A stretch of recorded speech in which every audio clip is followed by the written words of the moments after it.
There is a claim at the center of Christianity that is almost impossible to ignore. It is not a metaphor. It is not simply a moral lesson. It is the claim that a man executed by the Roman Empire rose from the dead.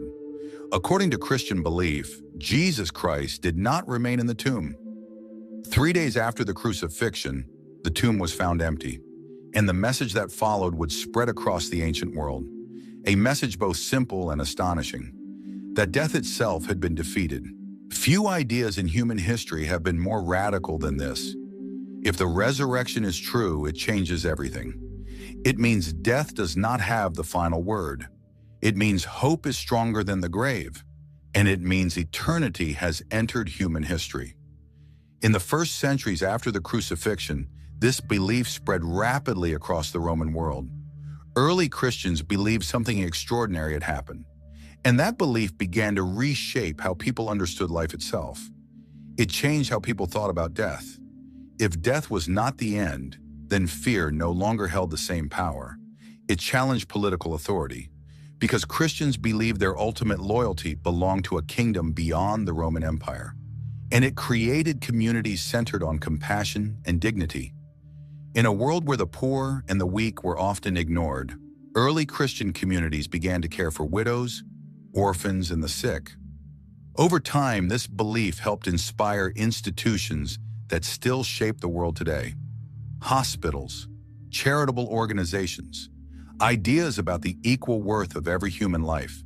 Whether one believes the resurrection literally or not, the idea itself had enormous historical consequences because it introduced a powerful possibility into human imagination. That death might not be the final chapter, and that hope might exist even in the darkest moments of history. For centuries, people treated this belief with profound seriousness. The resurrection inspired worship. It inspired art. It inspired music.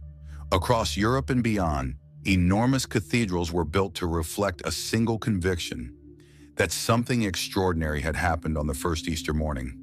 Stone towers reached toward the sky. Stained glass windows told the story of resurrection in light and color. Composers wrote music that echoed through vaulted ceilings. Entire civilizations shaped their imagination around the possibility that life could overcome death. But something has changed in the modern world.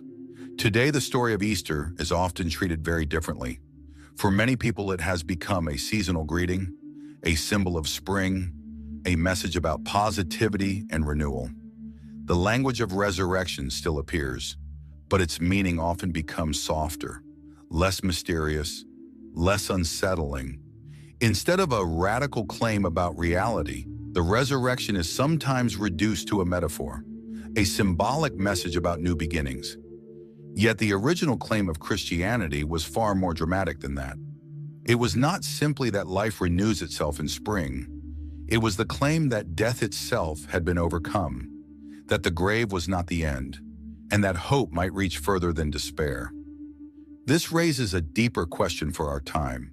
What happens to a culture when its most powerful stories are no longer taken seriously? When extraordinary claims become routine phrases? When ideas that once inspired awe become background noise? Perhaps the story itself has not lost its power. Perhaps something else has changed. Perhaps we have simply become too familiar with it, because the claim of Easter still stands where it always has: bold, unsettling, and impossible to ignore. The claim that death itself was defeated. Whether one believes that claim literally or symbolically, it confronts one of the deepest questions every human being must face. Is despair the final word?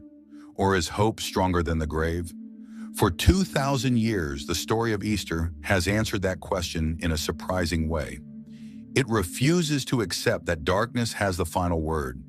And perhaps that is why the story continues to endure.